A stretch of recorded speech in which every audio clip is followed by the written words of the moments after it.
ஒரு ஃபாரின் போயிருந்தேன். அங்கே 2 டால்ஃபினை வச்சு ஒரு ஷோ பண்ணியிருந்தாங்க. அந்த டால்ஃபின் வந்து அதுக்கு உணவு அந்த டைம் வரைக்கும் போட்டு கொடுக்காம வச்சுருப்பாங்க போல். அந்த 2 மீனை தூக்கி போடுவாங்க, அந்த டப்புக்குன்னு பிடிக்கும். அதுக்கப்புறம் ஒன்று சொல்லுவாங்க, அது போய் டைவ் அடிக்கும், பலூனை கொண்டாந்து மேலே போடும். ஒரு ஷோ பண்ணிக்கிட்டே இருக்காங்க. ஆனால் ஒவ்வொரு தடவை அது பண்ண அந்த 2 மீன் பீஸை தூக்கி போட்டுக்கிட்டே இருப்பாங்க. அந்த மீன் பீஸுக்காக அது அவங்க சொல்கிறத பூரா கேட்குது. அது பயங்கர எமோஷனாக இருந்தது.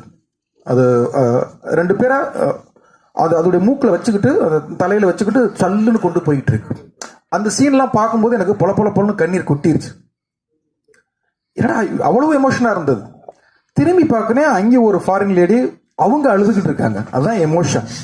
அப்போ எமோஷன் வந்து நீங்கள் டைட்டானிக் ஜெயிச்சதாக இருக்கட்டும், அவதார் ஜெயிச்சதாக இருக்கட்டும், இப்போ இன்னைக்கு குடும்பஸ்தான் ஜெயிக்கிறதா இருக்கட்டும், டூரிஸ்ட் எமோஷன் வந்து எப்பவுமே நமக்கு வந்து முக்கியமானது. நம்ம எல்லாருமே வேர்ல்டு வைடு அது கனெக்ட் ஆகும். அது இந்த படத்தில் நிறைய கனெக்ட் ஆகும்.